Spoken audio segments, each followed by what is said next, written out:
Last thing I want to say, Mr. Speaker, is that as a House, people also must appreciate that when we are carrying out our responsibilities to push for certain legislative positions as a Senate, we do so for the benefit of the Republic. We will do so robustly, Mr. Speaker. We will not be intimidated. This House will continue doing its job. And I'm very proud of the Senate, of the work we are doing. Sadly, Mr. Speaker, and I want to inform the House, and I hope Senator Mutula Kilonzo can listen insofar as this issue is concerned. Mr. Speaker, sadly yesterday, Mr. Speaker, the President signed a bill into law that is purporting to amend, Mr. Speaker, various institutions of health in the country.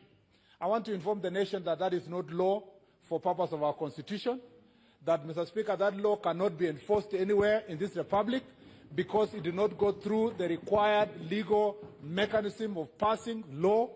I want also to inform the public that insofar as matters of health, which national and county government have concurrent jurisdiction, Mr. Speaker, the official position under our Constitution is that that law cannot be applied anywhere.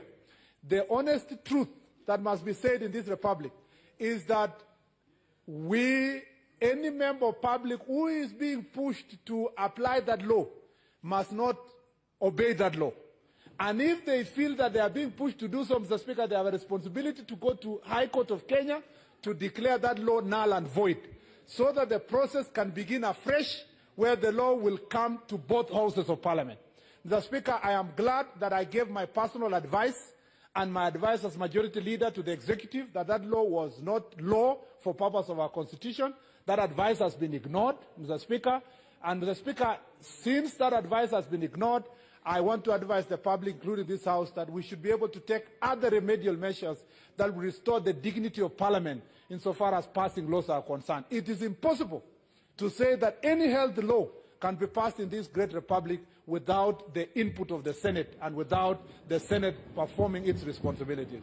Mr. Speaker, as legislators and as a person who is the majority side, and particularly a person who is Majority Leader, I have a responsibility to this nation to give honest advice to the President, to give honest advice to the Senate, to give honest advice to the citizens of this Republic. I do not wish that many years down the line it will be said, in the era of Kipchumba Murkomen being the Majority Leader, certain illegalities were done or to undermine the jurisdiction of the Senate. That must go on record, because this is a House of record. I want my children, my great-grandchildren, to come and read, Mr. Speaker, and say there was a man who was a Majority Leader in the Senate and stood by the Constitution and stood by the mandate of the Senate, Mr. Speaker, and stood by the desire to ensure that the institutional capacity of this House is not going to be undermined. And I am ready, Mr. Speaker, to go at any length to ensure that that dignity is restored and the respect of this House is restored. I shall be determined by this House. Thank you, Mr. Speaker, and may God bless you. Asante.